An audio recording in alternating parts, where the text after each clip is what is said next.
Everybody, welcome back to Video Game Esoterica and our continuing series on the Hyper Neo Geo 64. Today we're taking a look at Samurai Spirit 64, obviously known as Samurai Shodown in North America. It is the first of the two games in the Samurai Shodown series on the Hyper Neo Geo, and the games are wildly different. Granted, they're both Samurai Shodown games, they both have a slower, more methodical nature to the gameplay, but the first game in the series, which we're looking at now, has a full 3D playfield for your characters, where the second game in the series, it is a 2D fighter with 3D polygonal models. So they definitely feel much different, and when this game came out, people did not like the 3D aspect to Samurai Shodown, where I actually think that this game, I prefer it to the second game in the series, and I'll explain why when you watch the second one, but I will talk about it a little bit here. You will see that all the characters move around in circles, and you can strafe your opponents, and it adds a little bit more to the Samurai Shodown gameplay feel. Although it's definitely still a samurai game, it's slow, it's methodical, some attacks can take half a life bar off, so in that respect, it definitely still feels similar to the 2D games on the MVS and AES, but it has more of that 3D visual aspect to it. Although you get a lot of 2D elements when the stages start, you see those candles flying by, and you do have destructible environments where you can actually go through floors and go through walls, so that's definitely something of interest as well. I'm not sure why this game was so hated when it came out. I mean, graphically, it's not the most impressive thing in the world. The Tekkens of the day were definitely beating it in visuals, and they definitely felt a lot faster. I mean, this game is running at 60 frames a second, but it feels quite slow, and it feels a little bit more slow because it's a 3D game, just like Fatal Fury did, but that to me really isn't much of an issue. I don't mind it that much because they've always felt like slow games. Same with Last Blade. You can kind of play these games, aggressively and fast, but if you take your time, take a few steps back and kind of think about your next attack, you can definitely get a better feel.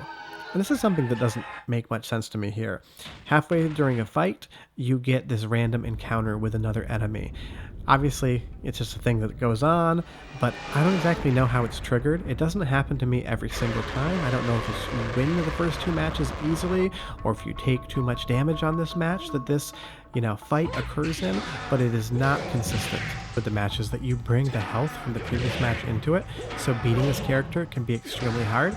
I get kind of close, but he's just going to flop on me and totally destroy me there. So it's a challenge fight for sure, but it can kind of feel unfair because if you take a few too many hits before he shows up, you're definitely going to end up in a situation where your life bar is greatly diminished and you don't have the option to really have a lot of chance to beat him. But you'll see we will continue here, and we're going to go ahead and pick a different character just to show off what else can be done in the game. And there are two different play styles. There's more of a power play style, and there's more of a finesse. Now, I don't know the exact names of the styles because it is in Japanese and I can't read it, but those are your two options. Although your character doesn't change much, just kind of the color of them, where you will see in the second version of this game on the Hyper Neo Geo, your character model can vary wildly. Knocked him through the floor there. We're onto this next area in the game. And that's something that I do like about the stages is they are semi-destructible. You can end up going through the floor or through a wall and going into a completely different arena. So it just gives it a little bit more flavor going on for sure. Now we're on to the next fight here. I will let you guys just watch this one. I'll come back in a little bit, but enjoy some of the soundtrack as well because it is quite good.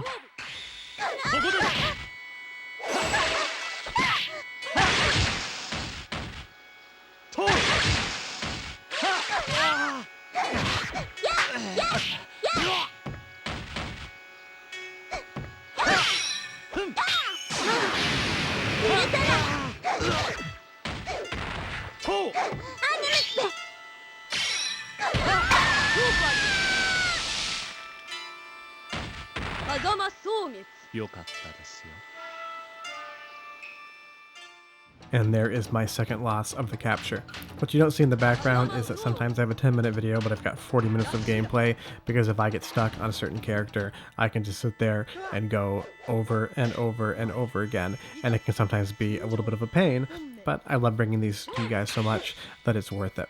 And now we're back with another character as well, and each character has their own particular moveset. Obviously it's a fighting game, but different sort of feels, different sort of speeds, so that you can pick out who you like the best and what type of gameplay style you like, and definitely go with it. You have a lot of good dashing moves here, so you can increase the speed feel of the game, and then we just take a power move right there, and we have instantaneously won. And that is what I love about the Samurai Shodown series, is that you can hit your opponent and completely decimate them with the right moves and the right inputs. And that's something that I feel like in other fighting games, with the supers you can do, but in Samurai Shodown 64, you can definitely just pull off a, not basic move, but a power move. And if it strikes at the right time, when they don't have their guard up, you can definitely take a lot of damage off. And I do love that little sprite that comes in there when the neck is snapped. You get that little bit of work showing the bones. Kind of reminds me of what Mortal Kombat did way later on with those X-ray moves. SNK did it first, but hey, no one's going to give them credit for it. Break through the floor here, and we were onto the bottom arena as well. Do a little vanishing move and completely get blocked, and I thought I was going to have a good finish to the fight, but I kind of just poke until I win with a little slide there.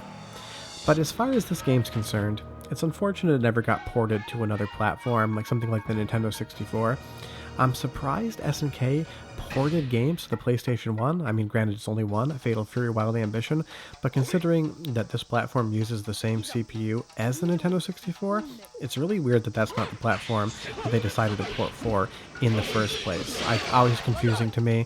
The architecture as far as the instruction set's going to be the same, so why did you convert to the PlayStation 1, which was graphically inferior and had a completely different setup as far as the CPU is concerned? Take another loss, but I will say that this game becomes quite difficult. I did play it on normal difficulty, what the game would have been set at out of the box unless the arcade operator had turned it up, just to get a sense of the overall feel of how difficult it was. And I will say that it is relatively fair. I don't have as much time into this game as some of the other SNK games. I've only had this in my collection for like 6 months, compared to some of the King of Fighters or Fatal Fury games, or even Samurai Shodown games on the AES, which I've owned for 10 plus years and have hundreds upon hundreds of hours in. So, that's just what it is. But I do like the desperation move there. If you're taking too much damage, you can set off that fire effect, so you can kind of rebuff your opponent. Something done in Match or Melee on the AES, just to kind of give you a better chance at winning. And we have won the match here, and we're going to be going on to the boss characters, and you're going to get a little bit of a cutscene. I'll let you watch it, it's interesting, and I'll come back and talk about it in just a second.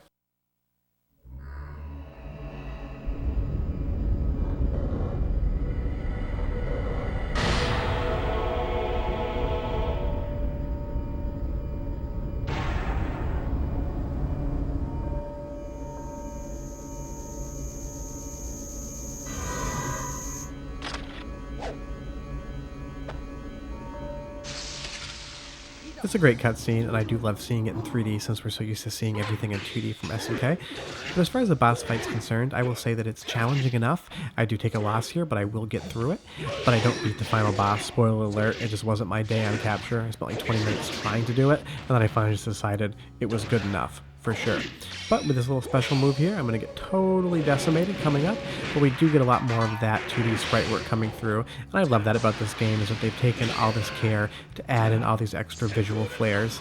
Although the challenge is, you'll see there, I whiffed my tornado in 3D, and that's something that would have hit had I been in a 2D environment. So there comes the challenge with a 3D Samurai Shodown game, is that you have to adjust how your mind works for 3D. But in the second game, you're going to see that that entire 3D aspect goes out the window, and it becomes much easier to play the game as a traditional Samurai Shodown game. And I get poked around a little bit here. You can fall off the edge, you can grab on, kind of has a little bit of like a Smash Brothers feel to it. That's an interesting little thing. Take another loss, totally getting beat up, just showing you guys how challenging SNK final bosses can be. But, like I said, it's a super fun game. It is relatively rare. I own the North American version, even though some of it is in Japanese based on the BIOS I'm playing. And the Japanese version isn't that easy to find either. Both of the versions can be hard to find. Samurai Shodown 64 2 is going to be the easier of the two games to actually locate. But the nice thing is here, I'm just completely coming back and totally decimating him. That was a great feeling victory. And that's what I love about the Samurai Shodown series and fighting games in general, is that when you're on, everything's clicking, and you're performing well, you feel almost invincible, and like you can absolutely decimate your opponent. And this game gives me a lot of those feelings, and that's why I think it's a really great game, even if it wasn't reviewed well when it came out. Now on to the final boss here. They have two forms, but I do love the arena they're in, with that kind of like Aurora Borealis vortex going on in the background. There's a lot of interesting things to be able to look at. Unfortunately, I lose against the second form. This wasn't my day to win, but I have beaten the game before, and trust me, the ending story isn't really that much to look at. Short of that, that is Samurai Shodown 64 for the Hyper Neo Geo 64. We hope you enjoyed the episode. If you could do us a huge favor and go down below and hit like and subscribe. It takes a lot of time and effort to get all these boards up and running and the captures working to get into my computer. But we will be back on Friday with an episode in our technicality series, and we'll have a video on Sunday as well. And we'll definitely be back next Tuesday with some more Hyper Neo Geo 64 content. But thanks so much for watching. Hope you enjoyed it, and hope you guys have a great week. See you next time. Bye-bye.